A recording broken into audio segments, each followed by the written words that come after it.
My name is Julia Foster, and I'm 30.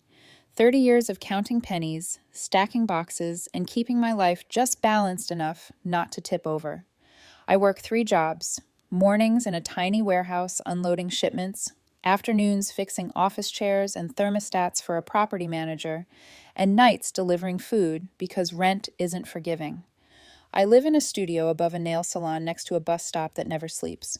My tool bag is always in the trunk, spreadsheets in my phone, tabs titled Rent, Food, Gas, Surprise. And surprise? It always wins. My sister Samantha, 27, is the kind of person who gets the sunniest window in the house. She builds brands, posts unboxing videos in pastel blazers, and talks about universal timing, like it's fact. Mom, Elaine Foster, always says Samantha is special, learning when she fails. And me? I've learned to survive. Granddad, Arthur King, is a millionaire with the hands of a man who's built things, literally and figuratively. Old boots, a watch worth a car, crystal glasses beside paper plates. Holidays at his house were lessons in contradictions. Last Friday, I came straight from the warehouse, my nails greasy, my shoulders aching. We were all at Granddad's for dinner. Roast chicken, green beans drowning in butter. Cousins, their kids.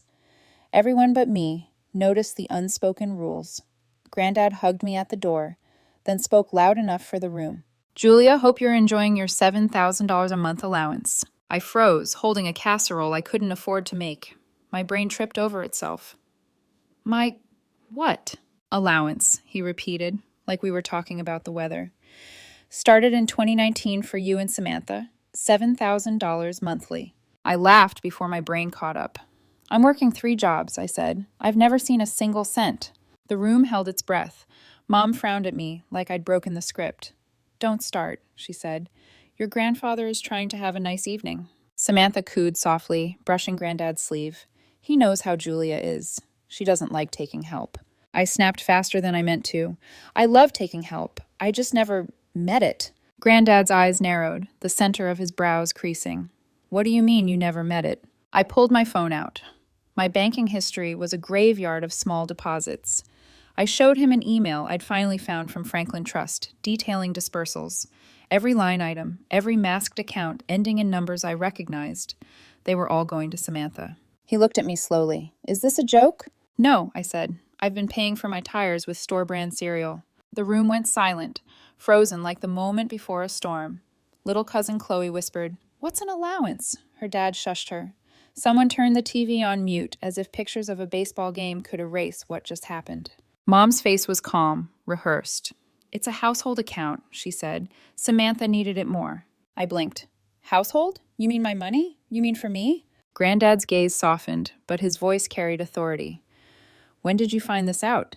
30 seconds ago, I lied, because the truth, suspecting it months ago, was too heavy. The call came at 9:14 p.m., the bank's area code lighting up my phone. I almost ignored it. I shouldn't have. Mr. King, a voice said, we need to verify a beneficiary change and an outbound wire request on your family account. It's marked urgent. Do you authorize? No, I said, staring across the table at Samantha, who pretended to slice dessert she didn't need cut. Tell me the name on the request. Miss Samantha Foster, Social LLC, the voice replied. Something in me snapped. This wasn't a mistake. This wasn't innocent. Someone had been using my inheritance for 5 years while I stacked boxes, counted nickels, and kept spreadsheets to survive. I remembered being 12, finding Samantha with coins from my desk, buying lip gloss. Mom said she was learning. I wanted my money back then, too. At 16, I worked weekends at Granddad's storage lot to get my beat-up Honda. Samantha got Mom's old SUV for her 17th birthday. When she hit a pole 2 months later, Mom said, "It happens." When I scratched my bumper, I was reckless. College wasn't an option for me. I drove forklifts, learned the weight of pallets on my back. Samantha tried majors, took a year off, discovered herself, and monetized every step online.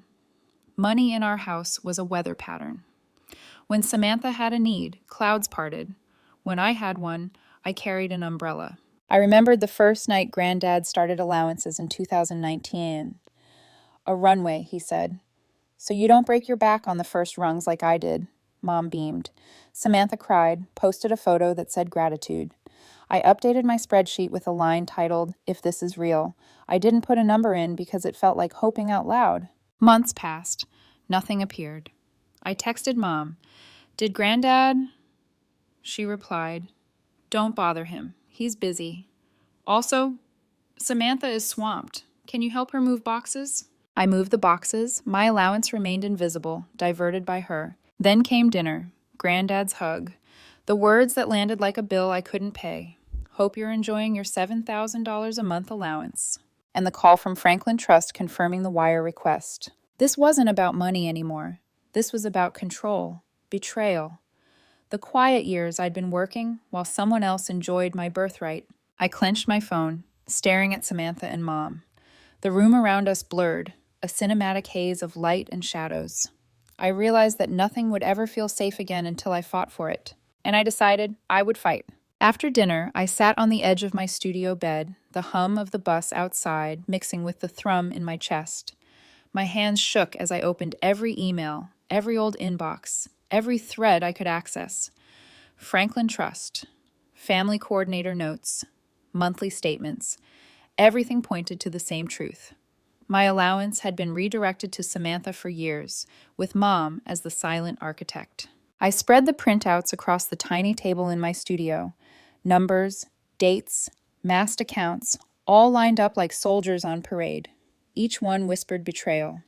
Every single $7,000 monthly, meant for me, had been quietly rerouted, siphoned off while I worked 3 jobs, saved every receipt, and counted every dime. And then came the social media. Samantha's life online was a stark contrast. A new laptop, designer handbags, trips that were tagged #worktrip but looked like poolside vacations. Every post, every story was proof that the money wasn't helping the household or building a brand for the family. It was building her life at my expense. I closed my eyes, remembering 12-year-old me finding Samantha with change stolen from my drawer to buy lip gloss. 16-year-old me scraping through weekends at the storage lot to earn a beat-up Honda. Samantha got a safe SUV for her 17th birthday. I got lectures. College wasn't in the cards for me. Real life had a tighter curriculum. I called Mom. "Elaine, we need to talk," I said. My voice was calmer than I felt. "I'm at Pilates," she said breezily, as if that answered everything. "You rerouted my allowance." A sigh, deep and practiced. "Julia, you didn't need it. You said you were fine." I put it where it could do the most good. "The most good for who?" I asked. "For me or for Samantha?" "You're so rigid," she said. Always a jab, even when she thought she was being gentle. I hung up before I could say the things I might regret. I collected every shred of evidence. I logged into old email accounts, pulled credit reports, gathered bank statements. Every coordinator message confirming changes went to Mom and Samantha, never to me. My name, a sticker on a box I wasn't allowed to open. I felt the anger settle in layers. Shock, disbelief, betrayal, humiliation. But also determination. This wasn't just about money. It was about control, about being erased, about being treated as invisible in my own life. I remembered 2019, when Granddad first talked about the allowance. A runway, he'd said, so we wouldn't break our backs on the first rungs. I'd updated my spreadsheet with "If This Is Real," holding on to hope, but hope without action was invisible. Now I had the proof. I created a system, a spreadsheet titled Reclaim. Statements, emails, dates, evidence of diverted funds, and screenshots of Samantha's lifestyle posts that proved the money was never household money. I needed someone to guide me, someone who could turn this evidence into action.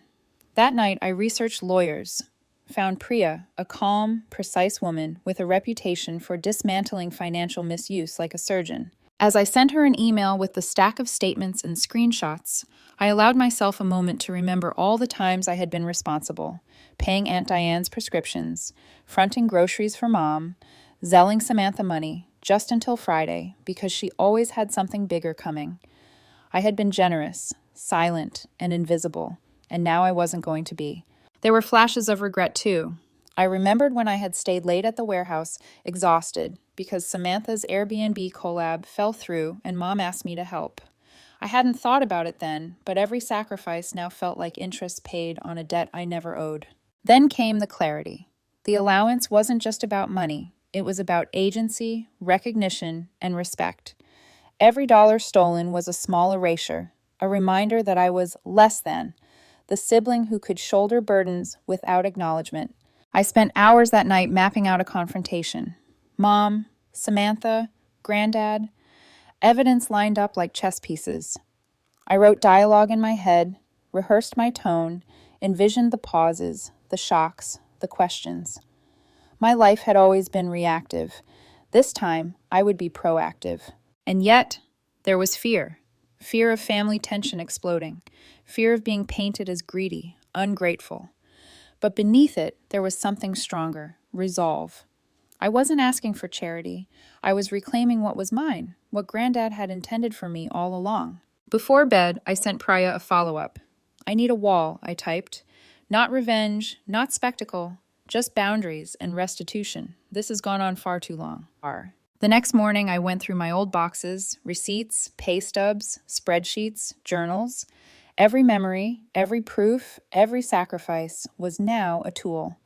My life, meticulously documented, became evidence of integrity in contrast to deception. I thought about Samantha, her smiles online, her unearned victories, the way Mom had always excused her actions. I realized that the anger I felt was layered with long-standing frustration, with a lifetime of seeing fairness skewed. But I also realized I couldn't let it poison me. I had to transform it into clarity, into action, into cinematic justice that didn't rely on destruction. By the end of the day, the investigation was complete. I had all the proof I needed. I had built the foundation to confront Mom, Samantha, and eventually Granddad. And more importantly, I had begun to reclaim myself. As I lay in my studio that night, surrounded by spreadsheets, screenshots, and printouts, I realized this. The story wasn't just about money.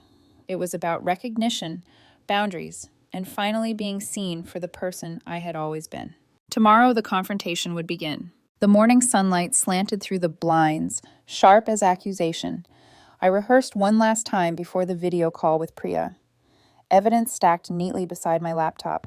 Bank statements, Franklin Trust emails, screenshots of Samantha's social media life, and the ledger showing 5 years of misdirected funds. Priya's voice cut through my nerves like a scalpel. Julia, this isn't about being dramatic. It's about being precise. Facts first, emotions second. Let them reveal themselves through evidence. I nodded, swallowing the tremor in my throat.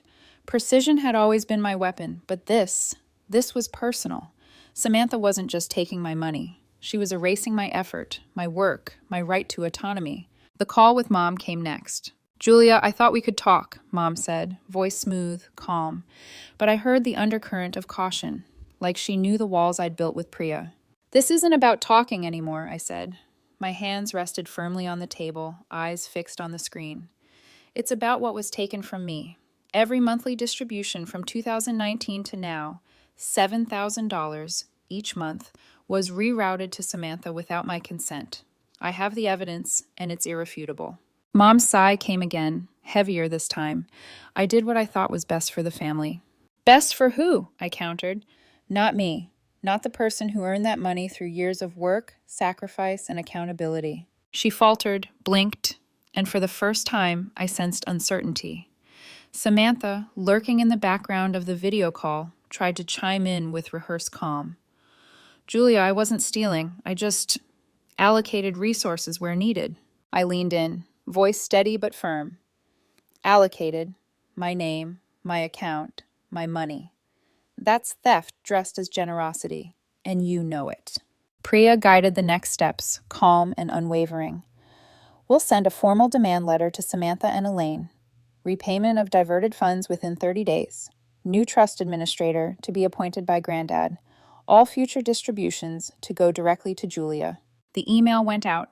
The room felt heavier as I read each word. Samantha's eyes widened, her carefully curated composure cracking. Mom's lips pressed thin. And through it all, I felt something I hadn't in years. Control. 2 days later, Franklin Trust confirmed the wire didn't go through. Samantha's social media erupted. Live streams of crying, cryptic posts about betrayal and family. I ignored it. I didn't need to participate in the drama she manufactured. Granddad called that night. His voice, older but steady. Julia, I never intended for this to happen. I'll appoint a professional administrator.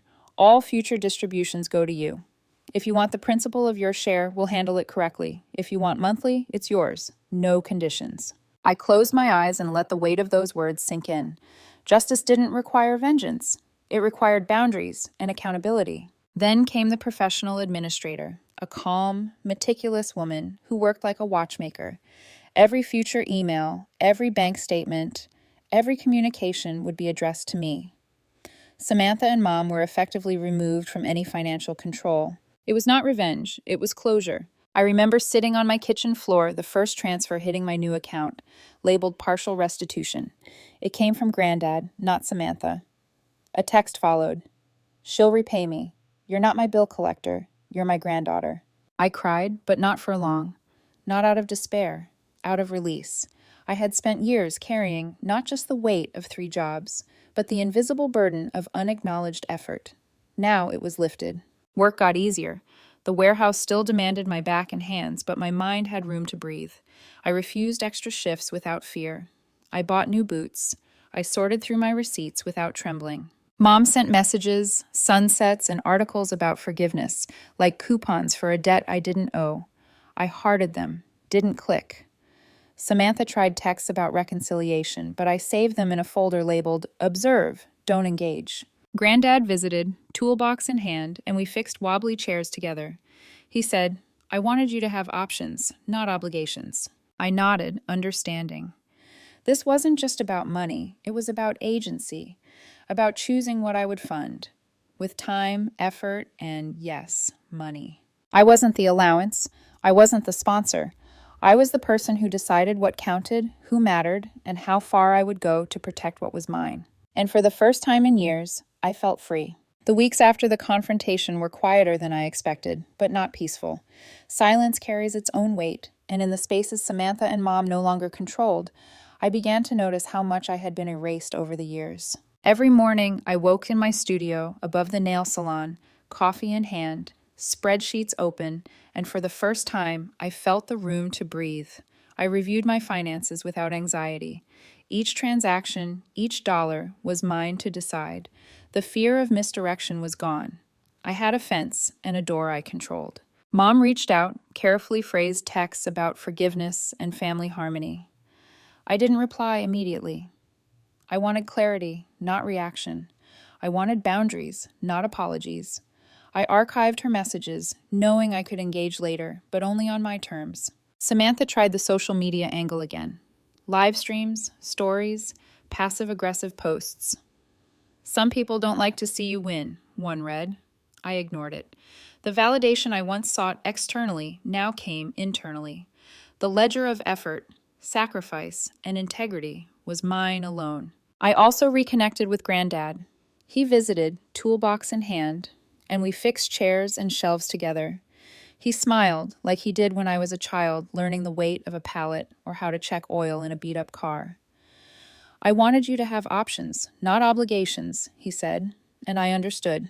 My life was finally my own. Work continued, but differently. I still had 3 jobs, but they felt like choices, not survival. I said no to extra shifts without fear of judgment. I bought new boots. I organized my receipts and notes without trembling, without the constant mental math of who owed what to whom. Friends noticed the change. Clara, my closest confidant, said, "You're lighter somehow." And I was. I had reclaimed agency over my time, my money, and my voice. Samantha sent an email one morning, carefully worded, suggesting a meeting to rebuild trust. I forwarded it to Priya. The legal advice was simple. No engagement until restitution was fully accounted for and official boundaries enforced. Closure didn't require reconciliation, and I understood that finally. I began documenting everything else in life the same way. Calendars, notes, emotional boundaries. Who could enter my space, financially or emotionally? My relationships with my boyfriend, friends, and colleagues became clearer, more intentional. No one could manipulate my energy as my family once had. Mom tried a family summit later. a pot roast dinner with reconciliation vibes. Priya joined on Zoom. Mom laid out her side. Samantha followed with tears and explanations. I presented the numbers, the documentation, the clear restitution plan. I did not engage in theatrics. I did not allow old narratives to dictate the present. By the end of that night, the room shifted. Samantha's eyes narrowed at me in a mix of frustration and respect. Mom went pale, realizing the power dynamics had permanently changed. I left the dinner with a sense of calm I hadn't known in years. The wall was still there, but now it had doors I controlled. I returned to my studio, locked the door, and looked around at my life. Everything, messy, imperfect, lived, was mine. My allowance, my work, my time, my choices. I had built a new structure out of old betrayals. Granddad visited one last time that week. Remember, he said, tapping a wrench against a chair leg, options, not obligations. If you want to help, it should be because you choose it, not because it's expected. I nodded, the weight of years lifting. I was no longer the invisible daughter, the overlooked sibling, or the unwitting financier of someone else's life. I was Julia Foster, 31, meticulous, resilient, and finally in control. The city lights blinked through the studio window. Somewhere out there, Samantha posted another picture of success. I didn't watch. I poured coffee into my favorite mug, opened my spreadsheets, and for the first time in a long time, the numbers were just numbers, not chains. I was done being invisible. Winter came quietly, painting the city streets in frost. My studio smelled faintly of coffee, polish, and the lingering hum of life I had rebuilt. The chaos of misdirected money, secret allowances, and hidden control was behind me. I was no longer living in someone else's narrative. Samantha sent her last string of messages, meticulously polite, almost mechanical. She had repaid every diverted penny, as Granddad and Priya had instructed. Her tone was distant, carefully avoiding emotional contact. I didn't respond. Closure didn't require conversation. It required acknowledgement of boundaries, which she had finally respected. Mom tried to bridge the gap once more, a soft text asking for a casual brunch. I considered it and then declined, not out of anger, but clarity. Some relationships aren't about proximity. They're about understanding limits and respecting them. I could love from afar without being swallowed by the past. Granddad came by, with his toolbox one chilly afternoon, his boots clinking against the studio floor. He smiled that familiar weathered smile and set down a bag of bolts. I wanted you to have options, not obligations, he said again. This time, the words weren't just instruction. They were affirmation. My choices were my own, and he had finally stepped back to let me take the reins. I pored over my spreadsheets, finances, and daily logs with a sense of calm. Every transaction was deliberate. Every minute of my time accounted for, not as an obligation, but as a choice. Work was work. Relationships were relationships, and family was now a garden behind a locked gate, with windows I could open on my terms. The city outside moved with its usual reckless rhythm. The bus stop beneath my studio hummed at night. I kept my tool bag handy, my coffee mug close, and my phone buzzing, only with messages I chose to read. I wasn't a cog in anyone else's machinery. I was Julia Foster, 31, independent, and unafraid. Occasionally, I glanced at Samantha's posts online, new laptop, new trips, flashy content, but the envy that had once gnawed at me was gone. I realized it was never about the money or the status. It was about agency, respect, and acknowledgement. And in those, I had more than I ever dreamed. The final step was subtle but profound. I stopped apologizing for my boundaries. For the first time, I let the word no exist without guilt. No to unsolicited advice. No to financial entanglements. No to emotional manipulation. And yes, a quiet, steady yes to the life I chose for myself. Granddad visited one last time before the holidays, leaving a small handwritten note. Options, not obligations. Remember why you fight for them. I pinned it to the wall above my desk, a reminder of what I had reclaimed. My life was messy, imperfect, and entirely mine. The city lights blinked in the distance, reflections of a life rebuilt.